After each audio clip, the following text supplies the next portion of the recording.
Ruang lingkup psikologi pendidikan adalah batasan atau wilayah kajian dari ilmu psikologi pendidikan, meliputi aspek-aspek penting yang mempengaruhi proses pendidikan secara menyeluruh, seperti perkembangan individu, proses belajar mengajar, lingkungan pendidikan, serta evaluasi hasil belajar.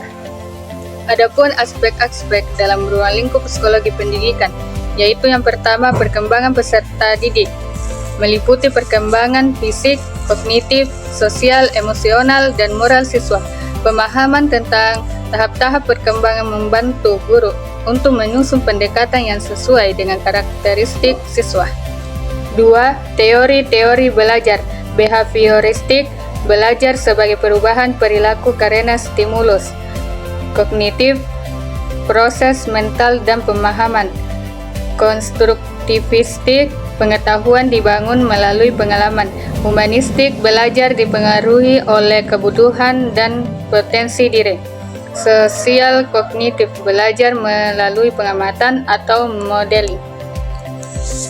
Yang ketiga, motivasi belajar. Motivasi adalah dorongan internal atau eksternal yang mempengaruhi semangat belajar siswa.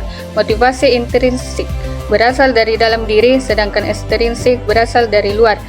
Strategi peningkatan motivasi penting diterapkan dalam pembelajaran. Yang keempat, strategi dan metode pembelajaran. Psikologi pendidikan membantu guru memilih strategi mengajar yang sesuai dengan gaya belajar siswa, mulai dari metode ceramah, diskusi, demonstrasi, hingga pembelajaran berbasis. Yang kelima, evaluasi dan asesmen. Evaluasi dan asesmen meliputi teknik pengukuran hasil belajar seperti ulangan, tes formatif, sumatif, dan kinerja, dan portofolio. Asesmen berguna untuk mengetahui efektivitas pembelajaran dan perkembangan siswa. Keenam, perbedaan individual. Setiap siswa memiliki bakat, kecerdasan, dan latar belakang sosial yang berbeda. Psikologis pendidikan mendorong penerapan pendekatan individual dan pembelajaran diferensial. Yang ketujuh, masalah dan gangguan belajar. Psikologi pendidikan juga mencakup identifikasi dan penanganan kesulitan belajar, seperti disleksia, diskalkulia, dan gangguan atensi. Intervensi psikologi diperlukan untuk mendukung siswa. Yang kedelapan, lingkungan belajar.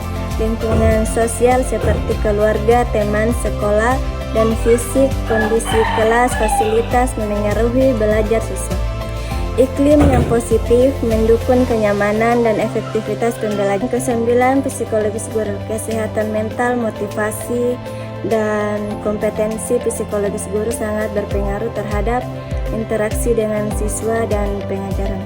Yang ke-10, konseling dan bimbingan pendidikan, membantu siswa dalam aspek akademik, sosial, dan pribadi. Guru juga perlu memahami diri dan perannya. Baik, kesimpulannya adalah psikologi itu merupakan bidang yang mendukung proses pembelajaran yang efektif dan manusiawi. Ruang lingkupnya juga sendiri itu sangat luas. Mencakup perkembangan siswa, strategis dalam mengajar, motivasi, evaluasi, hingga peran guru dan ruang lingkup psikologi pendidik. Ruang lingkup psikologi pendidik sendiri pun itu sangat penting bagi guru, siswa, dan anak sekolah untuk menerapkan pendidikan berkualitas. Kemudian saran itu, pendidik dan calon guru sendiri disarankan untuk memperdalam pemahaman tentang psikologi pendidikan, karena agar mampu menerapkan pendekatan yang tepat sesuai karakteristik pembelajaran peserta didik. Sekolah juga diharapkan memberikan dukungan yang cukup bagi penerapan prinsip-prinsip psikologi dalam kegiatan pembelajaran.